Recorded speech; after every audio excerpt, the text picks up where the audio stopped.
Welcome to CECH Chats, the brand new podcast from the University of Cincinnati's College of Education, Criminal Justice, Human Services, and Information Technology. In this podcast, we'll be talking to faculty about their ongoing research, chatting with students about the work they do in CCH, learning from staff members about their important roles in the college, and more.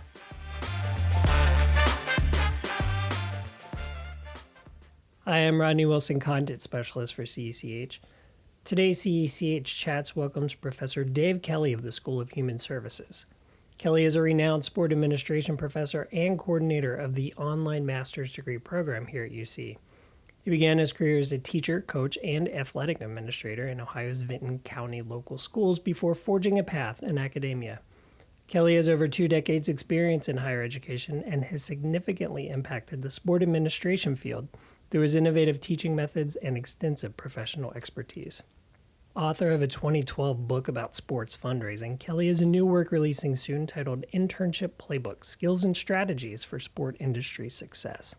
The book aims to distill Kelley's extensive experience with sport administration internship work to share guidance for students looking to gain an advantage in pursuit of a rewarding career. In this episode, Kelley talks with us about the role sports played in his early days, growing up in Pittsford, New York, as well as his journey from public school roles into academia. He reveals how he arrived at the idea for the Internship Playbook and shared one tip he considers essential for anyone completing an internship. He also tells the story of how he came up with the idea for the Cincinnati Public Schools All-Star Showcase, an annual basketball event that benefits Project Connect's mission of advocating for and helping CPS students experiencing homelessness. All right, so to start things off, can you tell me and our listeners a little bit about yourself? I read that you grew up in Pittsford, New York. Correct. Yeah, so that's just suburb outside of Rochester, New York. Primarily growing up in that area, I was very engaged in sports at a very young age. Participated primarily in basketball and became a really decent basketball player during my younger years and throughout high school, and actually got recruited to play collegiate basketball.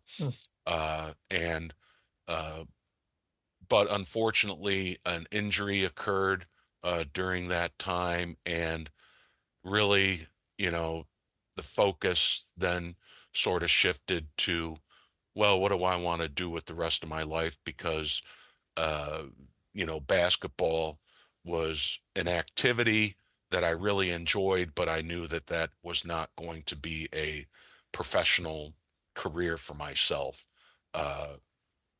in terms of being realistic. And so I really started getting into the coaching components of that. And while I was a junior and senior at St. Bonaventure University in Olean, New York, is where I started my coaching, I guess you would call practicum type of experiences, where I coached the JV or junior varsity basketball team and was also an assistant to the varsity basketball team. And actually my final year, my senior year, Archbishop Walsh went 17-1. Our only loss was in the state finals to Bennett High School out of Buffalo, New York. And so, it was a great experience. And eventually, because of my prior recruitment and relationship with Syracuse University, led me to start working on my master's degree at Syracuse University, while I also served as the graduate basketball manager of the Syracuse men's basketball team. So that was even a more exciting type of experience for me, where I learned the ins and outs of more of the day-to-day operations and administrative side of things. And that's what really was compelling to me. And so when it came time to making a selection of, what do I want to do with my career choices and that sort of thing, I really gravitated towards physical education and sport administration. And so um, eventually um, made my way to Ohio University uh, in Athens, Ohio, uh, and moved there, and then started pretty much my career in coaching, teaching, health and physical education, and also started working on my PhD in educational administration and sport administration. So, I was wondering what the influence of sport was on you early in your life. And it sounds like you just kind of found your way into academia through your love of sports and the influence they had on your life. hmm yeah. And so actually, it was when I got to Ohio University, I actually by accident ran into my future mentor in Dr. Andy Kreutzer. And so primarily, uh, the industry was set up so that from an academic standpoint, master's degrees, as well as even PhDs for that matter, were primarily done for those that had an interest in collegiate uh, athletic administration or working at the professional sports level. And my whole uh, dissertation research was more on the interscholastic side of athletics or high school. And so, therefore, one of the interesting components that I thought, that based on my research was that it's interesting that, the largest segment of the sport industry was largely being ignored from an academic standpoint, meaning the training of interscholastic athletic directors. At that particular point in time, there was over 18,000 high schools that were basically administering over 8 million, or, well, 7.6, but rounded to 8, roughly 8 million student athletes that participate in extracurricular activities across the United States. And I thought to myself, this is a huge opportunity to really make sure that the individuals that are administering these athletic programs are properly trained in athletic administration, because the typical pathway for an athletic director back then was that you sort of uh, taught for a while, you coached for a while, and you sort of retired into the position of athletic director.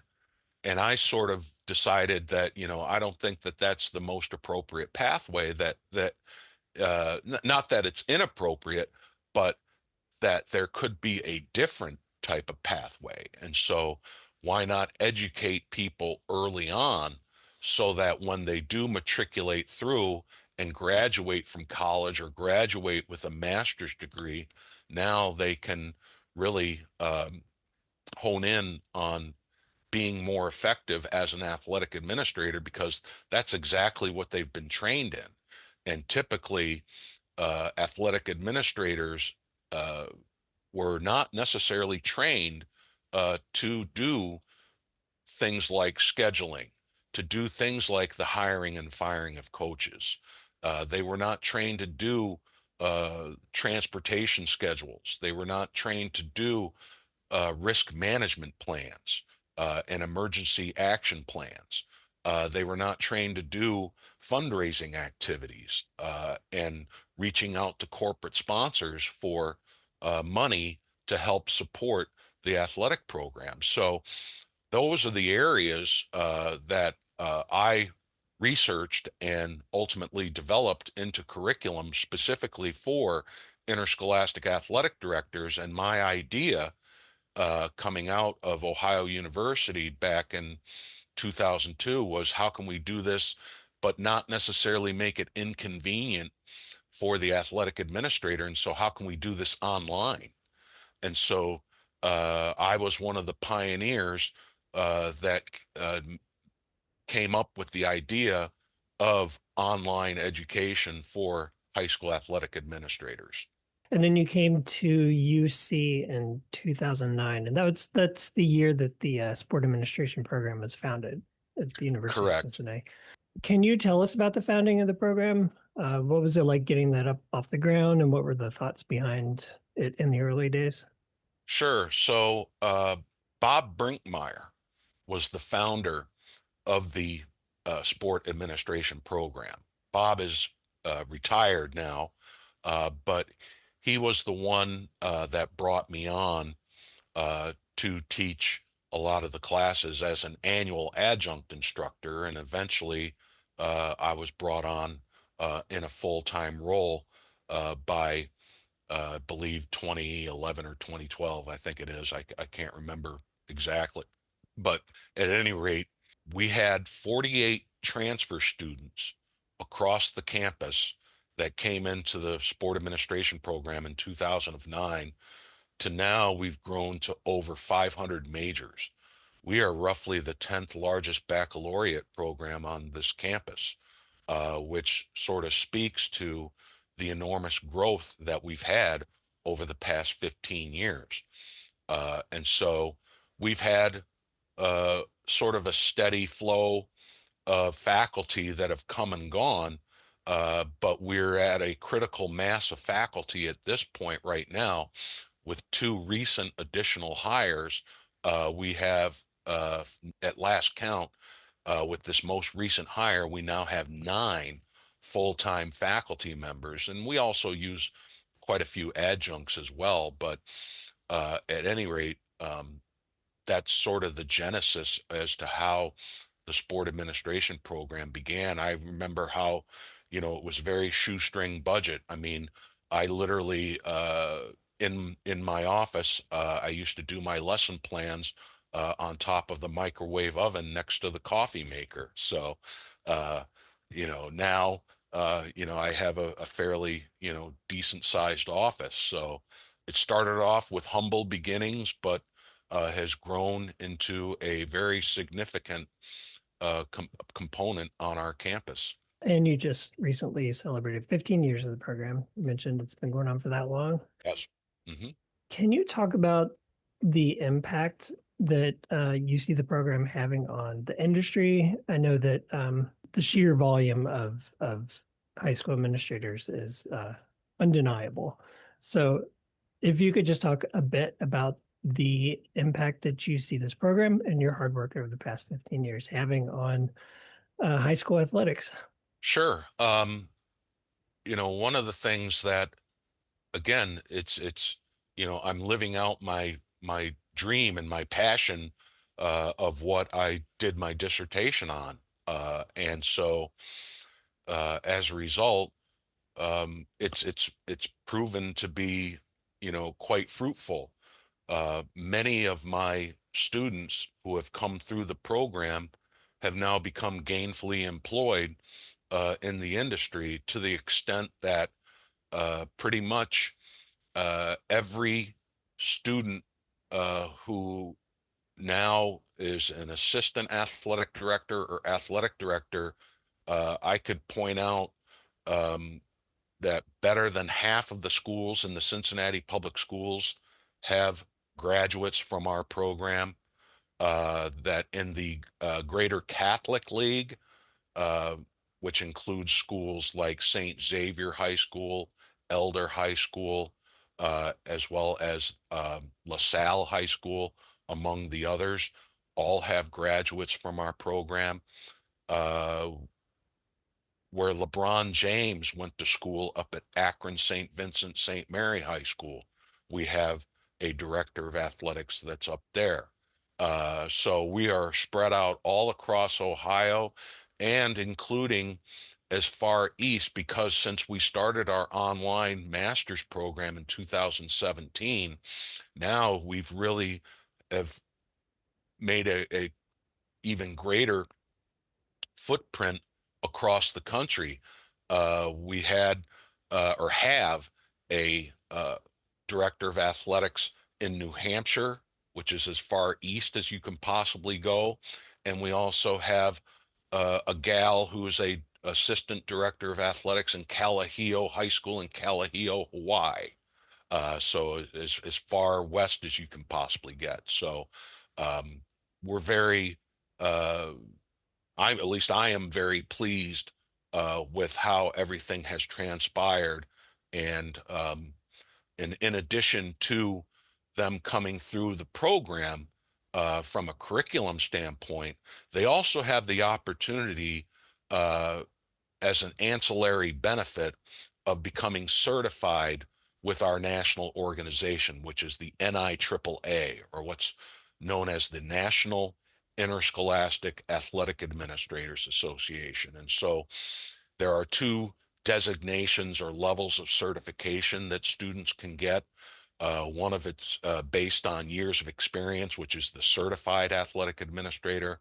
Or if they don't have any years of experience as an athletic administrator, they can be certified as a registered athletic administrator. And we've had many students who have taken the opportunity to get not only their master's degree, but then also become certified through the NIAAA as either an RAA or CAA designation.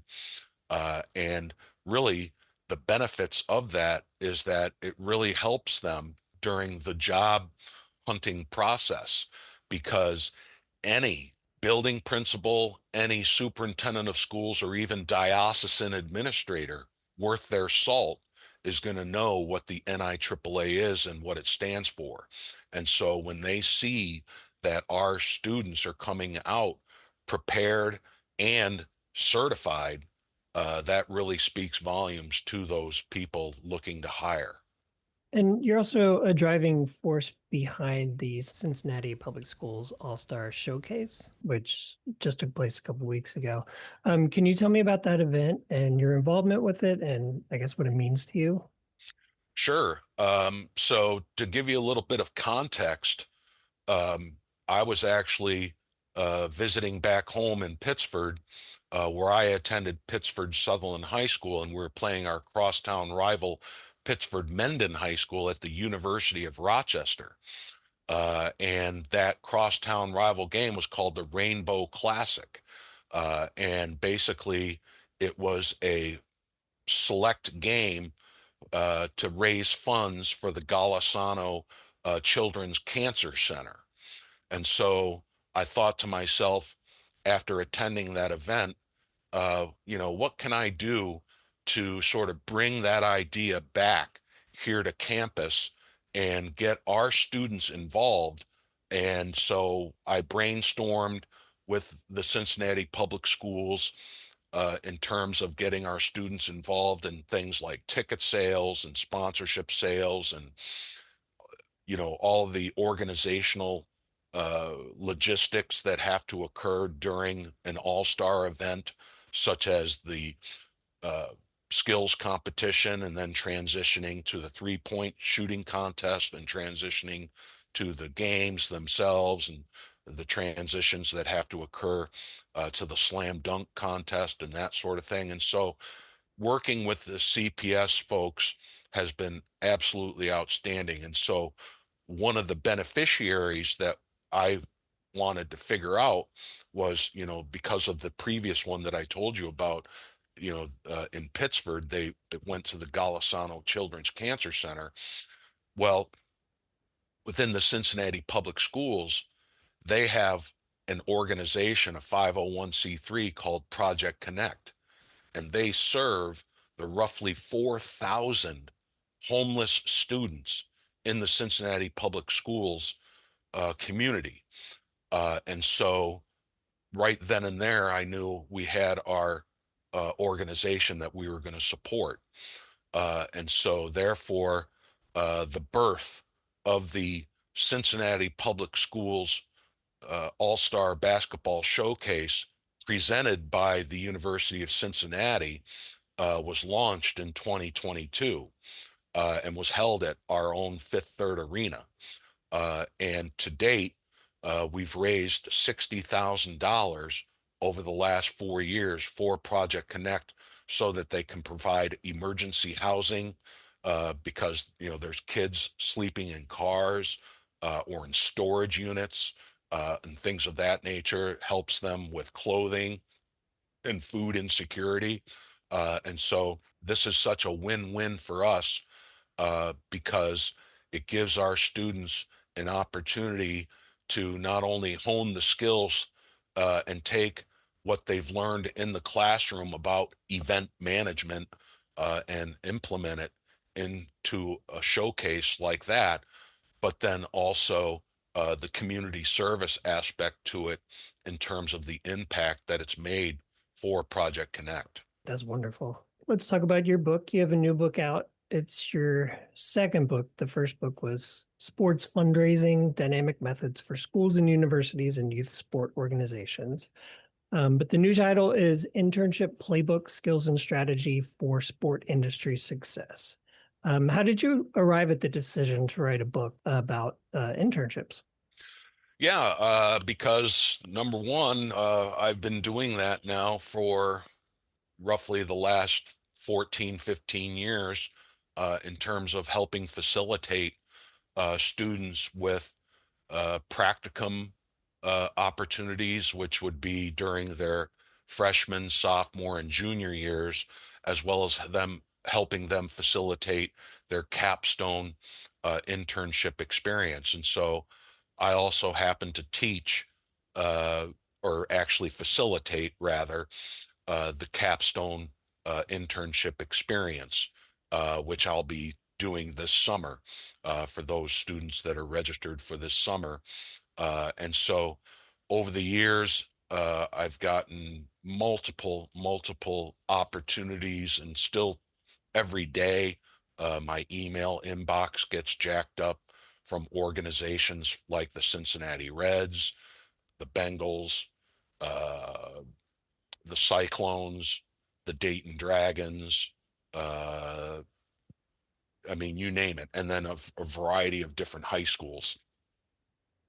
And so looking for interns to help with their organizations and their operations. And so um, much of what I wanted to focus this book on was to help them be proactive in the process of getting an internship uh, because at the end of the day, it is a very competitive field. A lot of people that I know, not even sport administration students, but students out of, say, the Lindner College of Business or any other type of program that's on this campus, many of them want to work in sports too. And so, therefore, uh, the I wanted to provide them with the essential best practices of the reality of trying to get into the sport industry. And so um, things such as, how to present a proper cover letter or crafting your resume so that you're really accentuating your sport related experience as opposed to just listing your regular job experience. Um, Nothing to take away from a person who happens to, be a barista at Starbucks, but that's not necessarily going to get them a job in sports. Really accentuating that sport related experience through internships, as well as practicum opportunities, and well as volunteer opportunities like the CPS All-Star Showcase that I just previously mentioned, will certainly help them, with uh, putting relevant experience on their resumes. And then I also talk about how to prepare in terms of mock interviews. And I also talk about building connections and helping secure the internship, and how um, you just, when you first meet someone, that you shouldn't come right out and ask for an internship, that you sort of have to build a relationship with that person first, sort of similar to the way, when I first met my wife, I didn't ask her to marry me on the first date, so sort of the same thing. You don't ask for an internship the first time you're meeting someone. So you sort of want to cultivate and eventually uh, make that a relationship before you make the ask. All right. So this is primarily aimed towards students, but do you feel the book also has value for young professionals or other academic programs? Yeah, I think also it can also be applicable for even employers. I look for job descriptions as to what the internship happens to be, and what are those bullet pointed items that a student or a young professional would be responsible for. And so oftentimes, if I'm working with a local high school, not so much the professional sport organizations like the Reds or the Bengals, they've pretty much got that down to a science.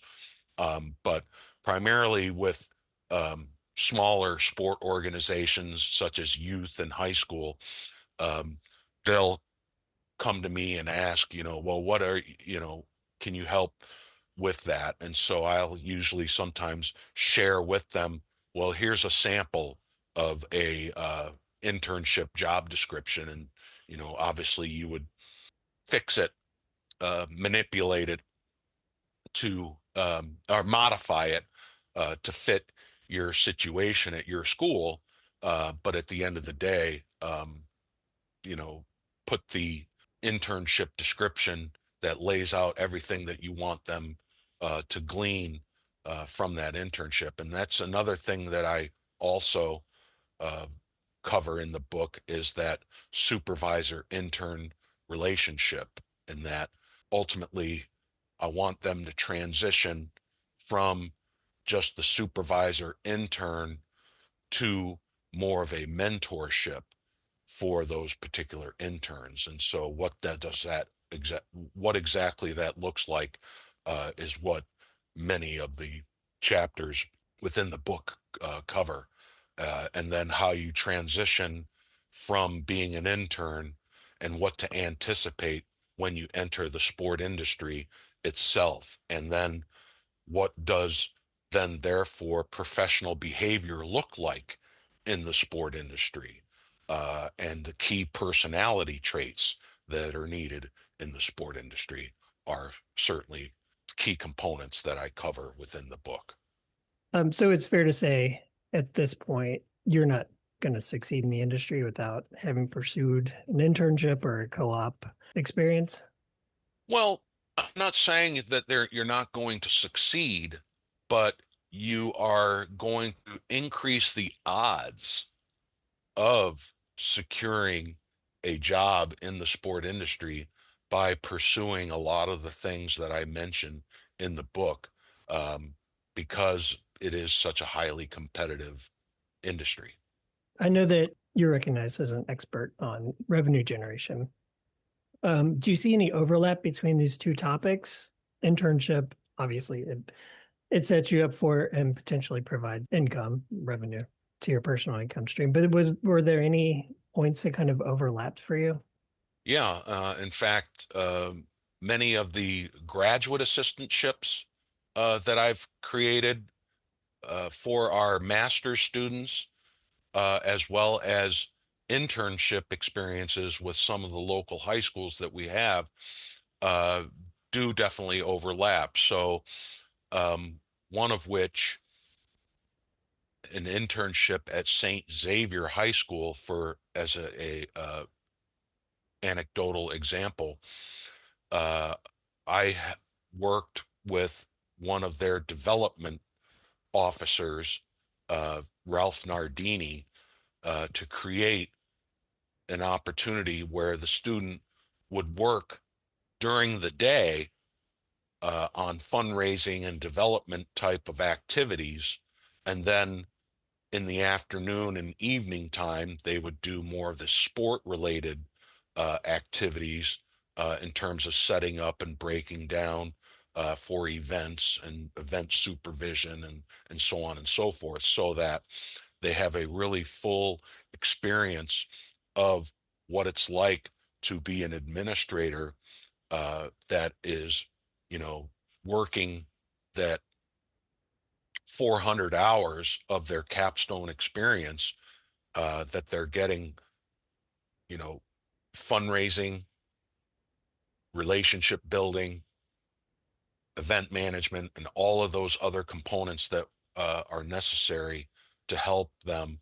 And that, I think, and this has certainly been very true of all of the feedback that I've received from not only my students, but also employers, is that many of the students who have gone through that type of internship where there are revenue generation components or and fundraising and the like, coupled with the event management and other things, that that gives them a leg up uh, in terms of entering into a uh, assistant athletic director or athletic director type of position. Because uh, I've said this to my students, and I told them I'd say this till I'm blue in the face until I retire.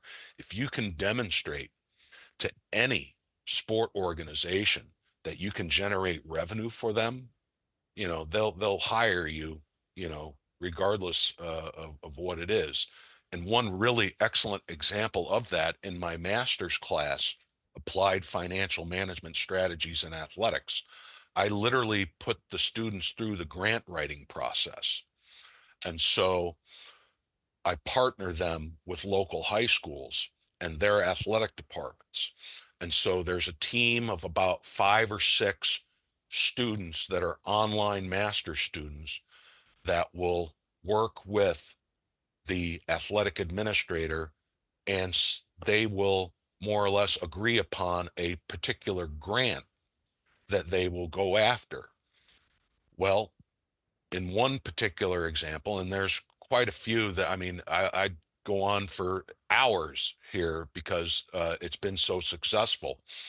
But to give you one example, Milford High School, just outside of Cincinnati here, their director of athletics, Aaron Zupka, was working with Josh McDaniel and his team, Josh being the student that I had in the master's program. Well, Josh and Aaron came to the agreement that his team would be working on the NFL grassroots grant through the Cincinnati Bengals to replace their natural grass field with field turf. And that was a $250,000 grant. And so ultimately, Josh and his team worked on it from cradle to grave, gave it over to Aaron to apply. Aaron applied and was awarded the $250,000. Fast forward a few months, where Aaron had a need to hire a new assistant athletic director, and he hired Josh McDaniel based on the fact that he was able to secure that $250,000 for him. So not only did it benefit him, in terms of the class, and that it ultimately led him to being gainfully employed as the assistant athletic director at Milford High School. Awesome. Well, obviously, we want everybody to buy the book and learn your wisdom through the written page. But if there is one bit of advice that you could give people regarding sport internships, what would it be? Yeah, one of the things that I really want my students, and this is why I always have a check-in point during the midpoint of their internship, is really getting a sense of, are you asking appropriate questions, and are you sort of not faking it till you make it kind of mentality. If you don't understand something, make sure that you tell your supervisor that, hey, this is something that I'm not used to, or I don't understand, or can you provide me more clarification as to what you want done? Don't be afraid to ask those type of questions for fear that you might not be knowing of what to do. And so, for them to understand that this is a learning experience and that they shouldn't fear asking questions of their supervisors. I would say that's probably the number one type of thing that I try to at least discuss with my interns um, as they matriculate through their progression towards the end of their internship. I check in with them at the midpoint to see, are you asking relevant questions? Are you then developing a relationship with this individual person so that if they were to talk about your work ethic and your work product, would they recommend you and that sort of thing? Awesome. Finally, you mentioned earlier the importance of certification available through the University of Cincinnati. And in March, you yourself earned the Certified Master Athletic Administrator recognition from NIAAA. Can you share the process of attaining this and what it represents for you? Yeah, basically, the CMAA designation demonstrates the highest or most elite level of certification that the NIAAA offers.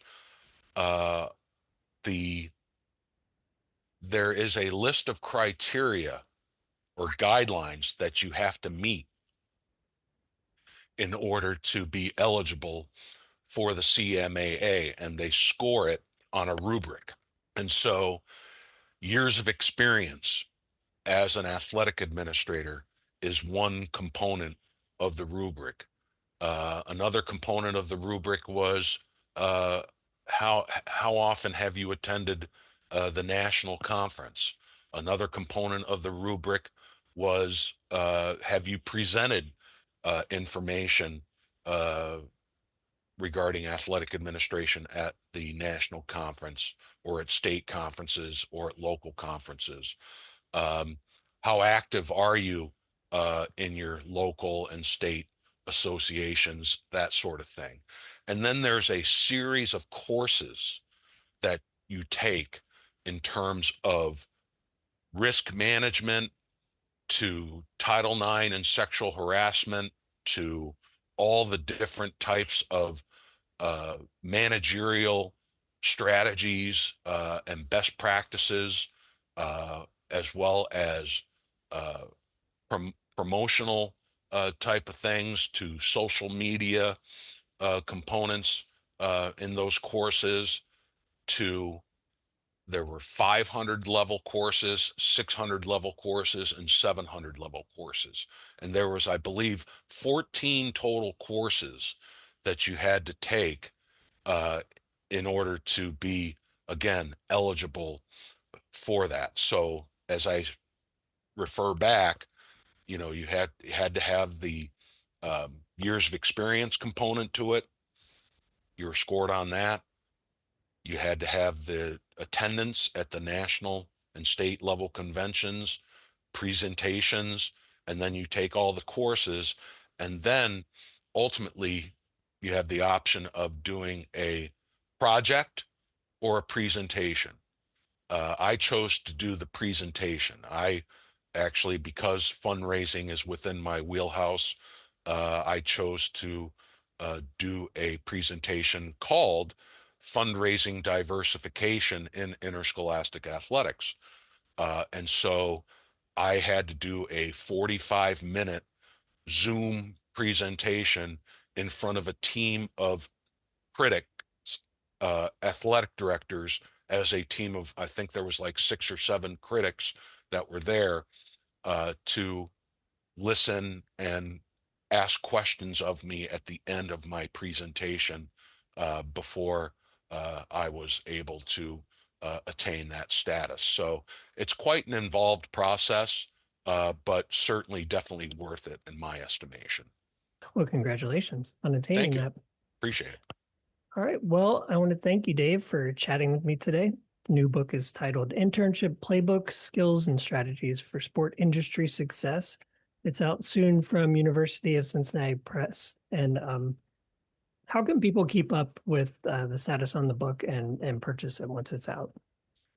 Yeah, I believe that the UC Press, once they do come out with it, um, there will be a link which will certainly be shared among our social media at the University of Cincinnati, as well as it will be embedded within the Langsom Library. And there will be a few outlets that will help promote the book through things like social media and through the library and some other platforms.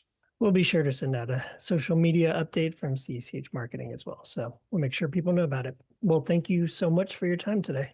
All right, take care. Thank you.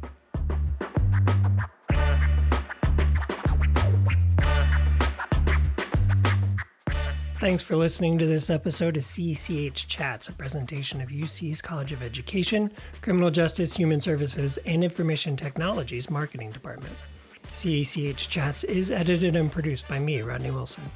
To learn more about the college and its programs, visit us online at cech.uc.edu. While you're there, check out the CECH headlines page for recent stories, past episodes of CECH Chats, and more. Until next time, thanks for joining us.